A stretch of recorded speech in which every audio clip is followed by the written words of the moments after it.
Welcome to NorthStar. Health Foods Inc. has decided to start a cash budgeting program to improve the overall cash management.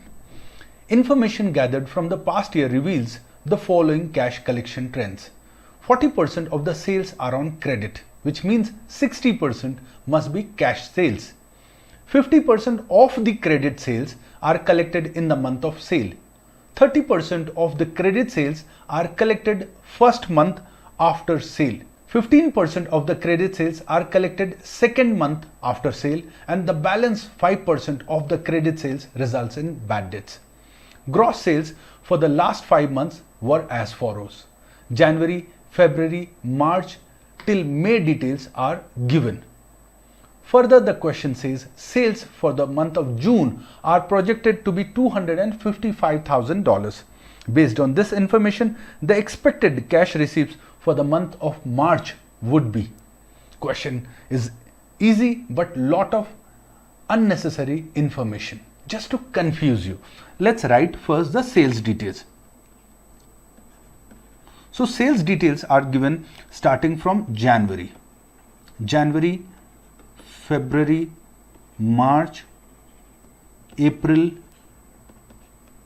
till May. Even June sales are given. Let's write these sales.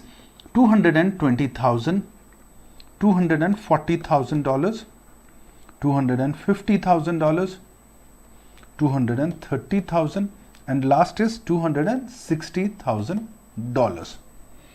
Out of this, the credit sales is 40%. So credit sales. Why do we need to calculate credit sales? Because in the question it says 50% of credit sales. The first line. The next says 30% of credit sales. So these are all percentage of credit sales only. So we need to first find out the credit sales. So in calculator all are 40%. So we can say 0.4 into 220,000.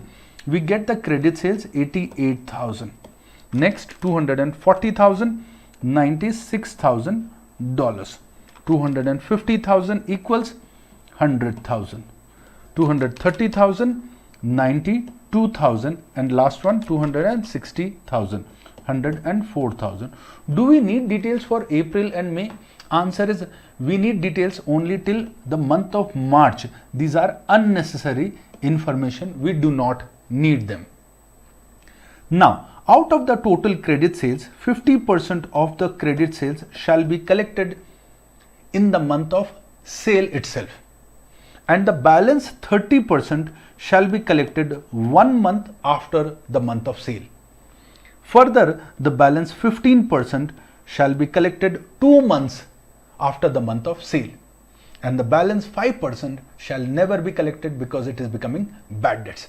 In other words, whatever we have sold in the month of January, 50% will be collected in the month of January. The balance 30% shall be collected in the month of February, and 15% shall be collected in the month of March. So 88,000 into 15% shall be collected in the month of March. How much? So 88,000 into 15%, 13,200 shall be collected in the month of March from the January month's credit sales.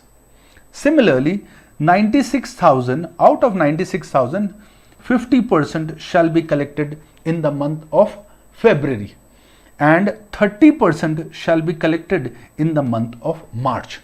So how much will it be? 96,000 multiplied by 30%. How much it comes?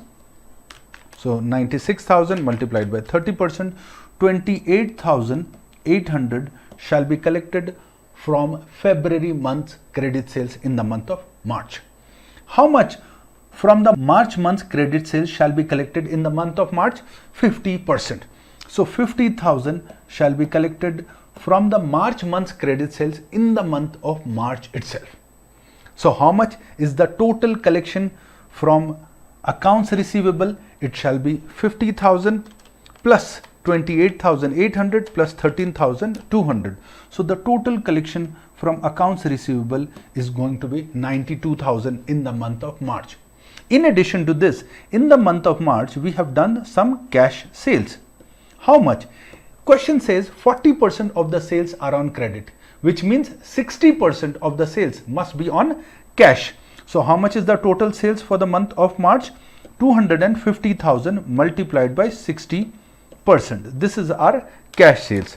250,000 multiplied by 60%, we get $150,000. So what is the total collections? Would be 92,000 plus 150,000. It is $242,000. Let's look at the question once again. It says expected cash receipts. We have got expected cash receipts 242,000. So the correct answer is option C, $242,000. Thank you.